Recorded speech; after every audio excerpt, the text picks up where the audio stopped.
clarifying markers. I am continually surprised when I see trainer after trainer after trainer after trainer not understand markers, right? Markers are anything you're using to identify a behavior that the dog is doing and to reinforce that behavior, right? Either positively or negatively, right? And the thing is, markers are so important because they are what have gotten us away from the need of like, you have to reward the dog the second that the dog does a behavior. You need to correct the dog the second that the dog does the behavior, et cetera, et cetera. It's removed the ability of being so trapped in this bubble of like, oh my God, if I didn't catch it right there and now, like, there's nothing I can do about it. Yeah. Right?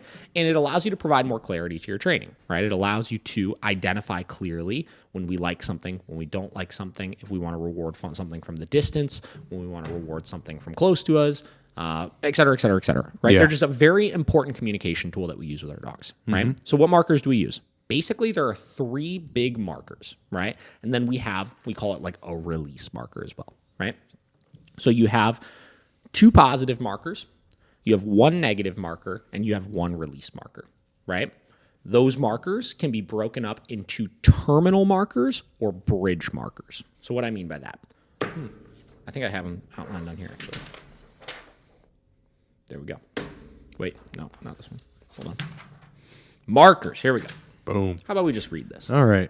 Wait a second. Okay. Markers. This is a breakdown of the markers we use through our training program. Now I'm going to add, again, 1 more to this, right? Good is our first positive marker. Good is a bridge marker, meaning I like what you're doing, continue doing it, and I may or may not bring you a reward. Typically, that reward is food or physical praise, depending on what the dog is motivated by. We use our good marker as a bridge between the behavior they are doing and the reward I am about to give them, meaning what they were doing when they heard good is what they will perceive that reward as being for. Remember, the dog must continue doing the behavior while receiving that reward until they are released. So, what I mean by this, we call it a bridge marker because it does not end the position, right? I say, Waffles, sit. Waffles sits. I tell him, good. I've identified the sit. I've taken a picture of him sitting. He needs to continue sitting, but he knows when I go give him a reward, that reward is for sitting. Bless you. Thank you. We use bridge markers in places where we want to create longer periods of duration and reward the dog for that duration without ending the position. So if I'm doing a 30-minute bed stay, I could say good and reward every 5 minutes, continually reinforcing that command without ever ending it. Or we use it in situations where we want to sequence commands without ever ending it. Yeah. So I say sit, I say good and reward. Then I say down, I say good, I reward. Then I say come, I say good, and I reward. I've never ended the sequence of commands. I've never released the dog to be free from any of those commands. Yeah.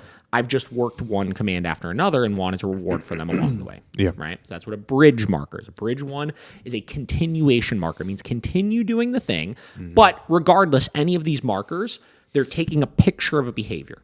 Right? So I say good, I say no, I say okay, I say yes. I'm taking a picture of whatever the dog is doing in that moment, letting them know that thing is what you're going to get rewarded for. They buy us time. If the dog is 500 yards away from me and I tell them sit and they sit 500 yards away from me and I say, good. I could go doot, doot, doot, doot, doot, doot, doot, doot. I could walk all the way over to them, give them a reward, and they're going to know that that reward is still for that sit. Right? Next one. This one I did not write down because we don't typically use this in our training program very much, but our other positive reward marker is yes, right? Yes is a terminal marker, right? So what I mean by that is when I say yes, it takes a picture of that behavior, but it terminates that position then after that. Meaning, I say yes, you did it, that thing, but you're done with it. You don't have to do it anymore. Yeah. Right? So you could come and get a reward from me at that point, right? This reward marker we use for a couple of things. We reward things that we cannot have the dog continue doing while they're rewarding. Best example of this is eye contact, right? If I'm asking for eye contact out of a dog and I tell them good, it's unrealistic that they're going to sit there and maintain eye contact while that treat is coming in. Yeah. Oh, yeah. There's no way. You know what I mean? I mean, like maybe they could do it, you know, but like that would be a very tricky one for them to need to do, obviously, right? So eye contact, something like that, right? We use it in situations where we want to reward something fast when they're far away from us, right? Same concept is with the one 500 yards away. Let's say I'm working, the dog being 500 yards away from me, and I want to reward them, but I don't want to have to go all the way over to them. Yeah. Right? I've got a tug toy over here I'm going to reward them with. I could tell them sit from 500 yards away. As soon as they sit, I could say yes, taking a picture of that sit, right? They could get up, sprint all the way over to me, get that tug toy, and they know that reward is for what they were doing when they heard yes, which was that sit, right? Last situation we would typically use this marker is in situations where we want to build a lot of speed and get a lot of quick repetitions in, right? If we're saying the dog needs to stabilize every time to get a reward for good, you're going to kill a little bit of drive doing that because the dog needs to focus so much more. It's like sit, wait, stabilize. Okay, good. Okay. Sit, wait, stabilize. Yeah. Okay. Right. You know, it's like, it's a lot more thinking. It's a lot harder for a dog when you're teaching a new command. Where if I'm teaching a sit to a dog and I'm using rewards and I want to use that yes marker, I could say sit, yes, sit, yes, sit, yes, sit, yes. Right. And I can get like 50 repetitions in like 2 minutes, you know? And there's not a big expectation of stabilizing, just like get in the position real quick, get in the position real quick, get in the position real quick. Right. So you could build a lot of drive with those commands doing it that way. Right. Another positive marker we'll add into this, because I talked about this the other day with one of our trainers, a clicker, right? A clicker is a marker as well. The clicker, typically speaking, is used in the exact fashion that yes is used.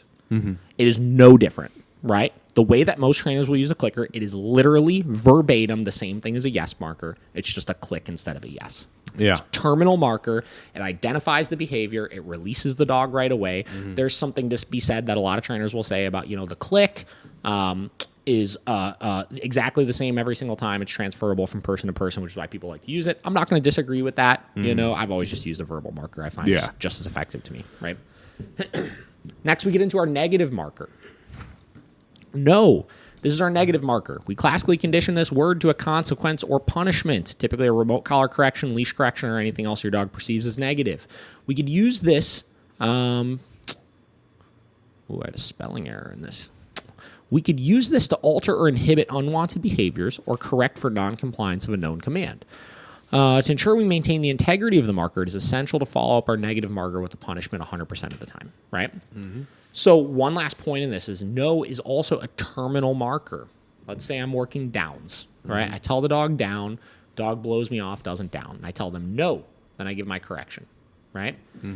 Once I've said no and punished that behavior, I've terminated whatever I'm working on, right? I've said, you did it wrong. Here's your consequence for doing it wrong. We're going to try again. You know, there's no expectation after no and a correction that they do something again, which is why we always follow up our no and a correction with another command, right? I always repeat that down command then again after that, letting them know you did it wrong. Here's your consequence for it. Now do this, right? There's not much to it. We use this to stop behaviors, like inhibit unwanted behaviors. Dog jumps, we tell them no. No identifies a mistake. We give our consequence for it. We use it to correct for unwanted behaviors in the case of the down, right? Again, the markers here, they buy us the time to give our reinforcement, whether it's good, whether it's yes, whether it's click, whether it's no. In all of those cases, the mark has to happen right when the dog does the behavior. At that point, the reinforcement can come at any point after. Yeah. Right? That's why we use markers. If I have my e-collar remote here, right, and I'm all the way downstairs and Vinny does something, I tell him no. I could walk all the way up here, get my remote, get my correction. He's going to understand that that is for the same thing, right? With positive markers, markers in general allow us to not be so attached to the rewards or to the consequences. You know, I could realistically not have any food on me. I could not have a reward or a remote on me or anything like that. And I could train a dog. And if I have a good understanding of markers and where I need to implement them, I could have that food all the way across the room and the dog is still going to be focused and listen to me as long as when I mark, I go and get that reward and give that reward in whatever way it's intended to. Yeah. You know?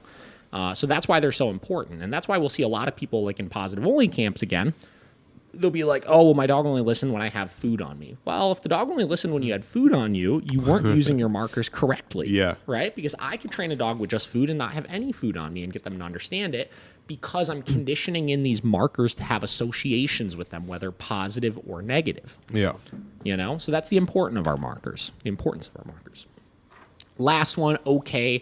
This is just a release marker, so this would be a terminal marker as well. The only difference is there's no like positive or negative association to it, right? Okay, this is our standard release.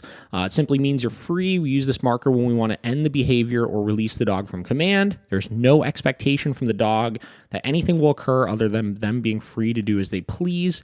If you need to get them to move and do something else, use your leash to guide them, but don't repeat okay. So it's just a simple marker just ending whatever it is you're working on. Yeah. You worked a sequence of commands and you want to end it, but you don't plan on rewarding, just use okay, right? Dog's healing with you and you want to release them to do whatever they want, tell them okay. But keep in mind, there's no expectation with it. All it does is it has more to do with what happened before as opposed to what's going to happen after. Yeah. We say okay. Okay is like the period at the end of the sentence. Yep. Right? That's it. Yeah.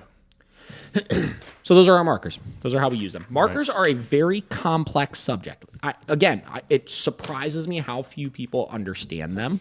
And I think that, going back to things that trainers are doing incorrectly, that is something that they need to do a better job with, is understanding markers.